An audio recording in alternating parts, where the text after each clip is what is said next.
I'm sure you do read. You read books, don't you?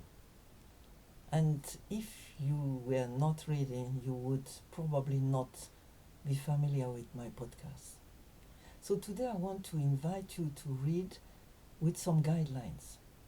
And I just give you one example of a book, but this could apply to a number of others. In fact, to most books that deal with history. And this is the book we're going to look at today. A book by Robert Spencer, who is a specialist on Israel and Islam and their relationship. And this is about the title, The Palestinian Delusion. It doesn't mean that all Palestinians are deluded. It's about a particular focus, the catastrophic history of the Middle East peace process. So the title may put you off. Say, well, Palestinian and delusion. Alert, red alert. Don't get put off by titles. Open the books. Be bold enough as a researcher. You all know, we all know, that finding a proper title for a book is pretty difficult. To find just 1, 2, or 3 words to embody the whole of a book, several hundreds of pages. This one is about 291 pages. So what is it about? It's not about Palestinians per se. It's about history, the history of the peace process that has been proposed and pushed to sort out the perennial problems of wars and pogroms and all the rest that plagued Israel since its beginning, and in fact before that. So that is important because the whole world now is talking about peace deal, peace process, stopping the war, finding peace. So you want to know, it's not a new thing. It's not a new idea. In fact, it's a very old one. And you can find it already in the Bible. When Pharaoh decided long before the birth of Christ to kill all the babies and destroy the Hebrews. So it's not started today. But we know that since 2 centuries roughly, there are lots of peace deals or so-called peace deals that have been proposed, tried, and all of them failed. So we want to know why, and that is why I recommend this book. I have nothing to do with his author. I don't know him apart from reading his books. So this is important. And if you look at every chapter, because that's the way you know what is inside a book, you look at the summary, contents. So chapter 1 here is how Israel came to be. It's important to know how the Israel we know today came to be. Secondly, chapter 2, the roots of hatred of Israel, because that is like almost as old as the world. And you know that the whole world hates Israel. To make it short, people easily gulp everything that is anti-Israel, anti-Jew, anti-Semitism, as they call it, anti-Zionism, or whatever name it has. You want to find out why.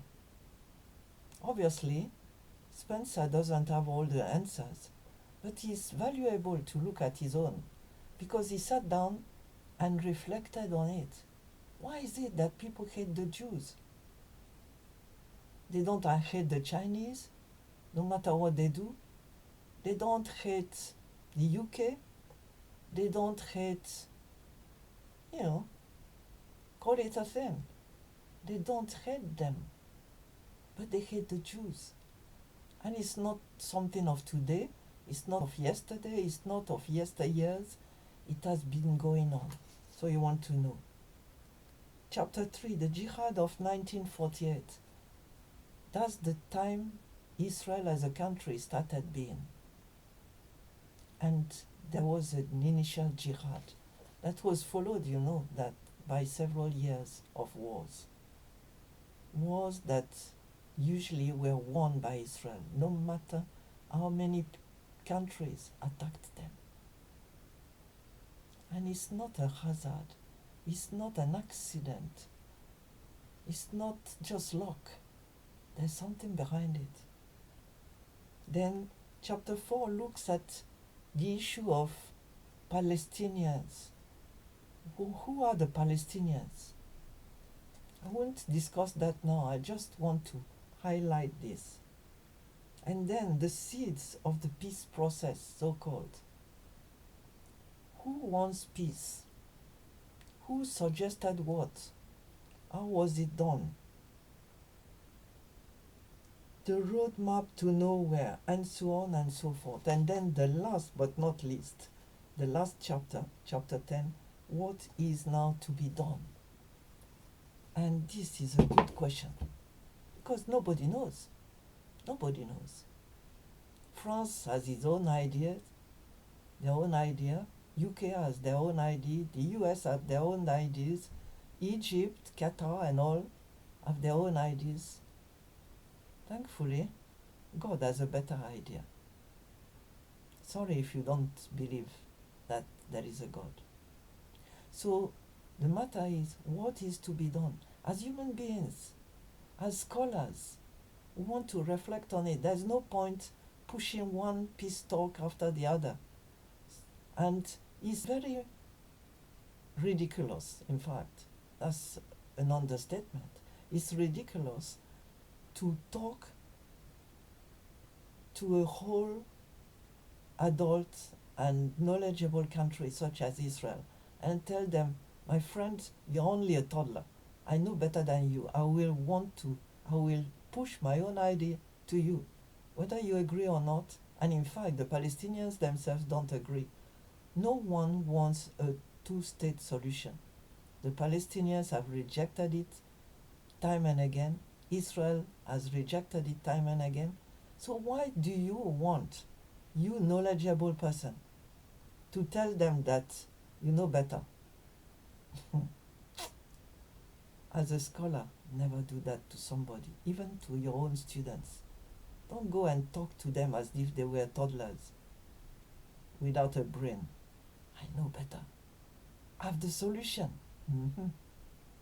So I want to encourage you. And lastly, I want to warn you. What do you do with books?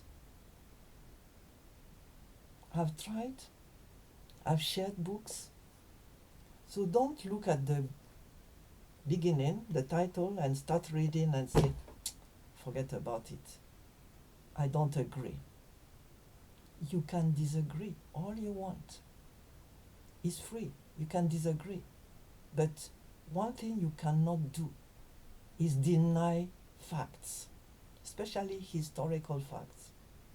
Today there are millions of people that have been brainwashed to believe that the Shoah never existed, that the 6 million Jews exterminated during World War II have never been killed, in spite of the concentration camps, structures that are still there, and all the artifacts, and all the museums, and all the podcasts by survivors.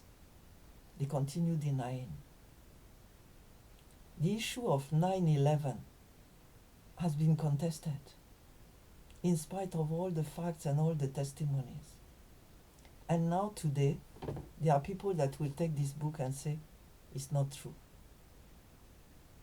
Everything in this book has been researched and quoted. There are notes, a pile and pile, pages and pages of notes that tell you where every quote comes from, every affirmation comes from. They are dated, they are recorded, they are published, and you cannot deny. So I encourage you, when you research, whether it's about Israel or any subject, we can have our opinion, but we need an informed opinion. And don't just reject others' opinions. Check if they quote historical facts are facts. They are not to be denied. They are to be weighed and accepted, and you may not like the source. You can have all your opinions. Don't deny the facts. Read with an open mind. Forget about the television's newscast. Forget about all you heard. Have your own opinion. You need to be brave enough, intelligent enough, honorable enough to read what repels you first and check whether those opinions that are stated in a book are quoted solidly anchored in reality, historical facts that cannot be denied, and put together. Are they put together in a balanced way, in a proper way? That is what I challenge you to do with this book and with others. And your research and your personality will be better off that way.